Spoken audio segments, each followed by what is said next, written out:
وتمد يدها للبناء. وده اللي شباب الجامعة اعطى فيه المثل والنموذج ايها الاخوة الاعزاء.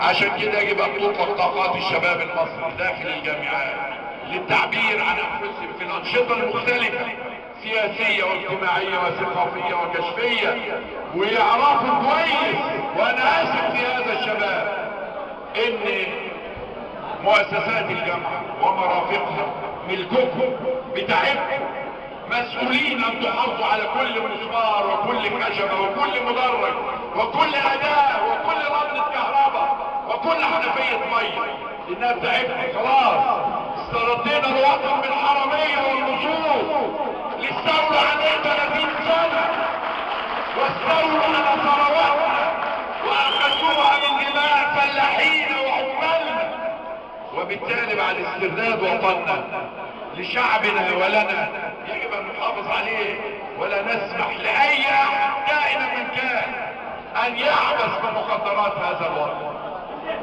ان يعتدي على منشأة من منشآت هذا الوطن او على مرفق من مرافق هذا الوطن.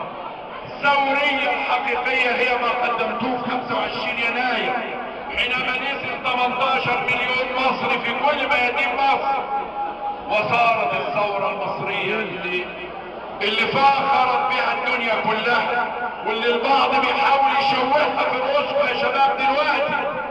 صارت 18 يوم ملتزمة بقاعدة السلمية والأخلاقية في أدائها، ونجحت من خلال السلمية والأخلاقية أن تسقط أحد الأنظمة الطاغية والفاسدة، وده محل افتخار ليكم.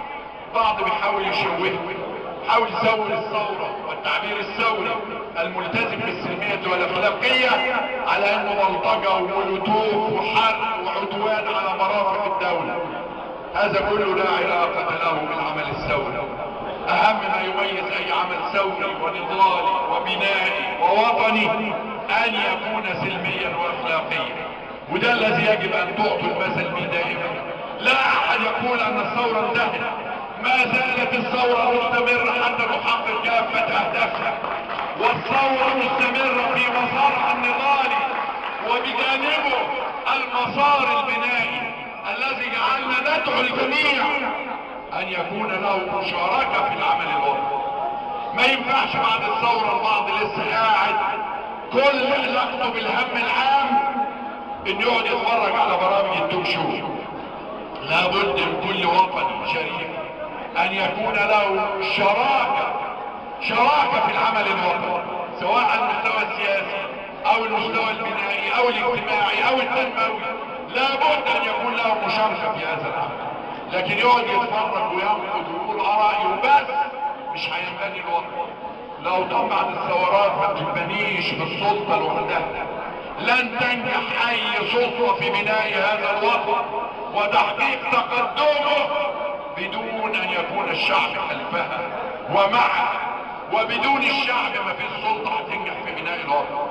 هنتنينا في محلك سر، هنتنينا بناخد حقن القروض اللي بتحل المشاكل حلا وقتيا ثم لا تحل المشاكل ولا تبني اوطان.